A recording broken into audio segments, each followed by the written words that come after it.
Today, we're going to be turning Minecraft into the ultimate SCP survival challenge, using the Can You Survive add-on. This add-on has you surviving a world infested with escaped SCPs straight out of your worst nightmare. So let's quickly go through the 8 new mobs that this add-on introduces, and see just how difficult it is to survive against them. And hey, if you want to try this for yourself, you can use the link in the description to get the add-on, available January 21st. But without further ado, let's get to know some of these monsters. The most common mob you'll find pretty early on in a new world is the Fleshy, a facehugger-like monster that's more often than not found clinging to the faces of passive mobs. You can kill a fleshy infected mob to get its regular drops along with some rotten flesh, but killing a standalone Fleshy will yield Fleshy Remnant, which can be used to give strength along with some negative effects too. Fleshies aren't a big problem, they're pretty easy to take out, but that can't be said for some of the other mobs included in this add-on. You might notice some faceless mobs like villagers and cats littering the world. And while these guys are pretty tough to take on, it doesn't end there, because if 3 of them get close to each other, they'll turn into the Faceless. And since you're pretty likely to come across these creatures early in your adventures, you're probably gonna die from it a lot. So it's best to avoid these guys unless you have a good set of weapons and armor. If you wander into the swamps during the day, you might notice this floating mask. This is called the Smile, and its full form won't become visible until nightfall. It's also a neutral mob during the day, but incredibly hostile at night. But hey, if you manage to defeat it, there is a chance that it will drop its mask, which you can equip to turn yourself invisible. Except for the mask itself, of course.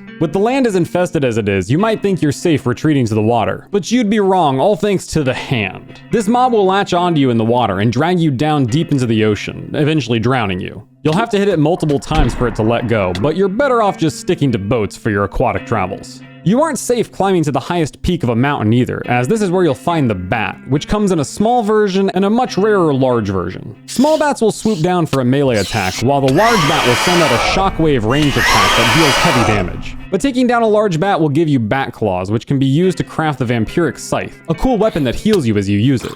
You might think you'll be safer deep down in the caves underground. Why would you think that? Caves are now crawling with tiny SCPs called spiders. And while taking on one shouldn't be too much of a problem, you'll often be fighting these guys in large groups. There's also a large spider which will spit cobwebs at you to slow you down before going in for the kill. Be sure to watch your step while spelunking too, so you don't step on an eyeball. When you get near a small eyeball, a watcher will spawn, stalking you and summoning tentacles from the ground to attack. These watchers will drop watcher eyes when defeated, which can be used to craft night vision goggles for seeing in dark areas. Also, the next time you're down in a dripstone cave, be sure to keep a sharp eye out for Frank. Frank can be... Now that we're familiar with the horrors that wait inside this add-on, let's see what it would look like to survive against these guys in real time.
Survive will be available in the Minecraft Marketplace January 21st, but right now you can try out a demo version for Java on CurseForge using the link down in the description. If the full add-on's out, a link for that will be in the description as well. Definitely give Can You Survive a try because it's super fun for you and your friends. Be sure to give this video a like if you enjoyed, and subscribe to Starfish Studios for more content just like this.